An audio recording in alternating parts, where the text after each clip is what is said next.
नमस्कार, मैं हूं पवन त्यागी।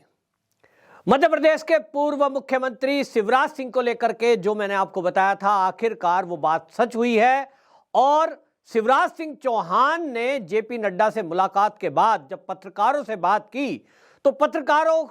का कहना है कि उनकी बॉडी लैंग्वेज से पता लग रहा था कि शिवराज सिंह चौहान के जो तेवर चुनाव के रिजल्ट के बाद दिखाई दे रहे थे, जिस तरह से वो कह रहे थे मर जाऊंगा पर मांगने के लिए दिल्ली नहीं जाऊंगा, वही शिवराज सिंह जब दिल्ली में दिखाई दिए हैं तो मीडिया ने उनसे सवाल पूछा कि आखिरकार आप तो ये कह रहे थे तो अभी यहां कैसे। तो उन्होंने कहा, देखिए मैं पार्टी का सिपाही हूं। और उन्होंने ये मध्य प्रदेश में भी कहा था कि मुझे पार्टी ने 18 साल मुख्यमंत्री बनाकर जो सम्मान दिया है, कुछ लोग इसको जो दूसरी तरह से प्रस्तुत करने की कोशिश कर रहे हैं, लोगों को भरमाने की कोशिश कर रहे हैं और एक ऐसा नैरेटिव चलाने की कोशिश कर रहे हैं कि शिवराज सिंह चौहान नाराज है। उन लोगों को करारा तमाचा लगाते हुए शिवराज सिंह चौहान ने यह कहा था कि पार्टी में मैं एक पार्टी का सिपाही हूं, पार्टी जो काम देगी वो मैं करूंगा और पार्टी से बढ़कर मेरे लिए कुछ नहीं है। उसके बाद ये कयास लगाए जा रहे थे कि आखिरकार शिवराज सिंह चौहान को क्या ऐसी जिम्मेदारी दी जा सकती है। तो पार्टी के उपाध्यक्ष की बात अगर मैं करूं तो 2018 में भी इनको ये जिम्मेदारी दी गई थी, पार्टी का उपाध्यक्ष बनाया गया था और उस समय इनको पार्टी ने ये जिम्मेदारी भी दी थी कि ये जो है उस समय 18 में सदस्यता अभियान आपको याद होगा जब चल रहा था और उसका सदस्यता अभियान को इनका प्रभार उसके ऊपर सौंपा गया था इनको। अब उसके बाद आपको बता दें कि अब फिर क्या नई जिम्मेदारी हो सकती है, जिसके कारण मीडिया वाले ये कह रहे हैं कि शिवराज सिंह चौहान जब जेपी नड्डा से मिलकर बाहर आए तो उनका बॉडी लैंग्वेज बदला हुआ था। बॉडी लैंग्वेज का मतलब कुछ अंदर से खुशी जैसा दिखाई दे रहा था। अब अगर मान लीजिए शिवराज सिंह चौहान की मर्जी का कोई फैसला ना हुआ होता तो शायद चेहरे के हाव भाव से पत्रकार जो पढ़ने की कोशिश कर रहे थे वो ये कहते कि शिवराज सिंह चौहान उदास दिखाई दिए, वैसा था वैसा था। लेकिन बॉडी लैंग्वेज ये बता रही है कि शिवराज सिंह चौहान को जेपी नड्डा ने जो जिम्मेदारी सौंपने का हिंट दिया या उनसे जो वार्ता की है, इसका मतलब वो उससे संतुष्ट हैं। और आपको याद होगा मैंने अभी कल ही जो वीडियो में आपको बताया था,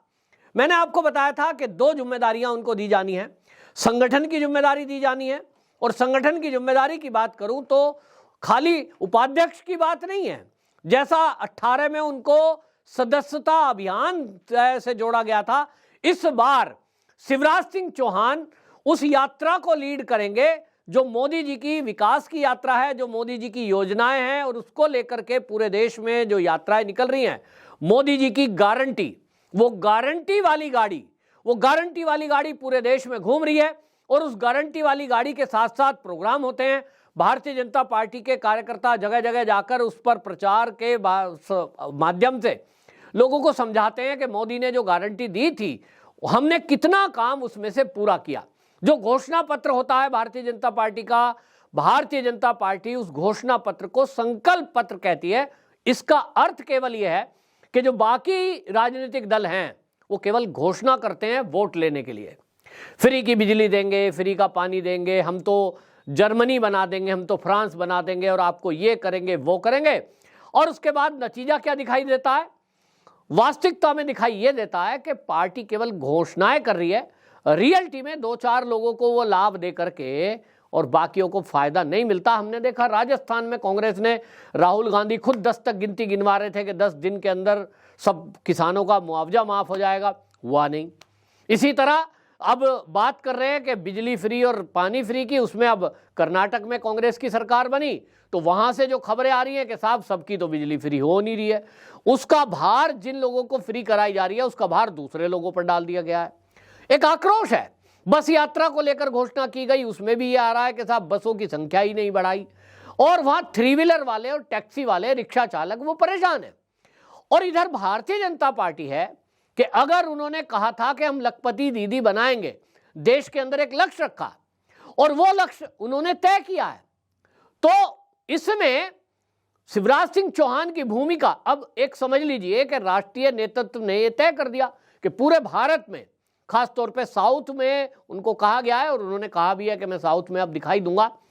आपको। मैं शिवराज सिंह चौहान के जो बारे में एक और बात बताऊं, जो केंद्रीय मंत्रालय को लेकर बात हुई थी, जैसा मैंने कहा चुनाव के पहले ये चर्चा एक जोरों पर थी कि क्या उनको पार्टी का अध्यक्ष बनाया जा सकता है। मेरे पास यह भी खबर है, और हो सकता है जेपी नड्डा ने यह उनको बता दिया हो कि भाई मेरे बाद में चुनाव हो जाएं या चुनाव के पहले भी, अब चुनाव के लिए तो टाइम बचा नहीं है, ऐसे में यह बदलाव पहले भी किया जा सकता है। क्योंकि अगर शिवराज सिंह चौहान को पार्टी का अध्यक्ष बना दिया जाता है, इसका मतलब आप समझते हैं, इसका मतलब यह हुआ कि पूरे देश के अंदर भारतीय जनता पार्टी एक मैसेज देने में कामयाब होगी कि जो विपक्ष ओबीसी की बात कर रहा है, राहुल गांधी हो या इंडिया अलायंस का कोई भी दल, वो केवल बात करते हैं और हम केवल काम करते हैं। देखिए, जिस तरह से एक ओबीसी अभी तक भी देश का प्रधानमंत्री है नरेंद्र मोदी, लेकिन उनको लेकर के जिस तरह से विपक्ष प्रहार करता है, जिस तरह से उनका मजाक बनाता है, ये किसी से छुपा नहीं है। अभी हाल ही में आप देखें संसद की घटना, किस तरह से जगदीप धनखड़, जो कि एक ओबीसी वर्ग से ही आते हैं, जाट हैं, और उनका मजाक बना रहे हैं। और इस तरह से यह केवल एक खोखली बातें विपक्ष करता है, केवल इनको अपनी सत्ता प्राप्त करनी है, इनको सहन नहीं है कि कोई नीचे से उठा हुआ आदमी अगर इनसे आगे आ जाए, और इसीलिए इनका यह असली रूप सामने आता है। और ऐसे में जब ओबीसी कम्युनिटी का व्यक्ति खुद आकर सामने खड़ा होगा, तब इनकी पोल खुलेगी, तो ये भागते नजर आएंगे। हमारी सरकार आई तो हम जातिगत वो गणना करवाएंगे। क्या होगा इससे? बिहार में हो गई जातिगत गणना, क्या उससे कुछ वहां जो अति पिछड़े हैं, अति पिछड़े दलित हैं, उसमें महादलित हैं, उनका कोई भला हुआ है? हाल वैसे के वैसे ही है। तब उस वर्ग का क्या फायदा हुआ? और इसीलिए आपको बता दें, खास तौर पे शिवराज सिंह चौहान को ओबीसी चेहरा, और वो प्रसिद्ध चेहरा है, महिलाओं की जो उन्होंने बातें की मध्य प्रदेश में, अब अगर शिवराज सिंह चौहान पूरे देश में अगर कहीं भी खड़े होकर कहेंगे कि देखिए हमने मध्य प्रदेश में बहना योजना चालू की थी और लाडली बहना योजना से हमने इतनी बहनों का उद्धार किया, इतनी बहनों को हमने मदद दी, हमने जो कहा वो किया, इसका एक असर जाएगा। और इसीलिए महिलाओं के बीच एक पैठ बनाने के लिए शिवराज सिंह चौहान को राष्ट्रीय स्तर पर 2024 के चुनाव में अगर प्रयोग करना है, तो अब जो खबरें आ रही हैं, मैं आपको कह रहा था कि राष्ट्रीय उपाध्यक्ष बनाया जा सकता है, मैंने आपको बताया था कि उनको रक्षा मंत्रालय दिया जा सकता है। अब रक्षा मंत्रालय, जहां तक मेरी अपनी एक समझ कहती है कि वो इस बीच में अब केवल 4-5 महीने बचे हैं, तो राजनाथ सिंह को अभी 4-5 महीने के लिए तो वो इस्तीफा नहीं दिलाएंगे। अभी फिलहाल में इनको एक बड़ा मंत्रालय, जैसा मैंने कहा कृषि मंत्रालय तो तय ही है, इसके अलावा भी कोई बड़ा मंत्रालय दे सकते हैं, और इस बड़े मंत्रालय को देकर एक संदेश पूरे देश को और पार्टी के नेताओं को भी देना है कि अगर कोई पार्टी के लिए काम करता है, पार्टी का एक सिपाही के तौर पर वो जहां उसको जिम्मेदारी दी जाती है उसको निभाता है, तो पार्टी उसका ख्याल रखती है। ये अभी हाल में मोदी जी ने भी अपने एक समाचार पत्र में, इंटरव्यू में भी बात बोली है। तो शिवराज सिंह चौहान की जो अपनी एक शख्सियत है, उसको मध्य प्रदेश में देखा गया है। ये नहीं कहा जा सकता कि अकेले उनके बेस पर चुनाव जीता गया है, उसमें कई सारे फैक्टर हैं। उसमें संघ के कार्यकर्ता हैं, बीजेपी के कार्यकर्ता हैं, एबीवीपी के कार्यकर्ता हैं, और उसमें विश्व हिंदू परिषद है, मतलब कईयों की मेहनत लगी है। लेकिन शिवराज सिंह चौहान अपने आप में एक ऐसी शख्सियत है जिनके नाम पर मध्य प्रदेश में महिलाओं ने ये भरोसा किया है कि अगर मामा कुछ बोल रहे हैं तो उसको पूरा करेंगे। और इसको भुनाने का इससे बेटर तरीका हो नहीं सकता कि उनको पार्टी के पद के साथ साथ सरकार में भी शामिल किया जाए, और इससे विपक्ष का पूरा एजेंडा ध्वस्त हो जाएगा। तो जो अब नई खबर आई है जेपी नड्डा से मिलने के बाद, ऐसा लग रहा है कि उनको अब शायद ये हिंट दे दिया गया है कि हो सकता है पार्टी के अगले अध्यक्ष शिवराज सिंह चौहान हो।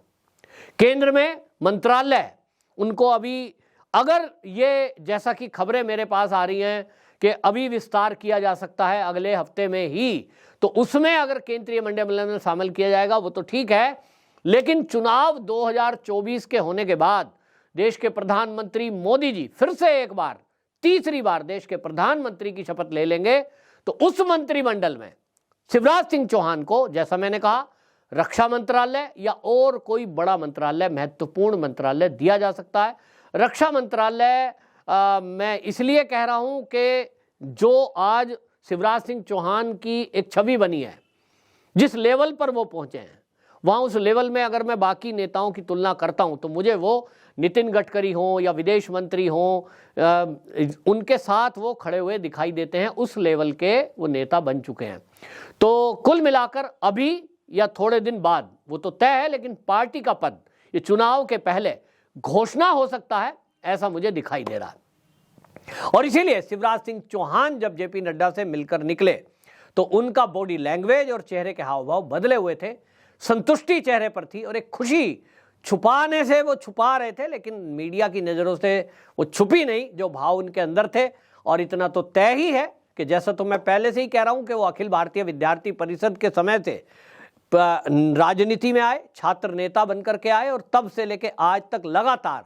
जो उन्होंने देश की सेवा में काम किया है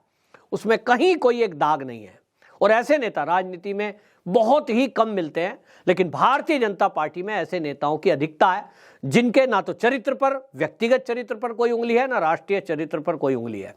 संघ के संस्कार हैं और इसीलिए शिवराज सिंह चौहान देश के एक बड़े नेता के रूप में अगले आने वाले दिनों में आपको देखने को मिल सकते हैं।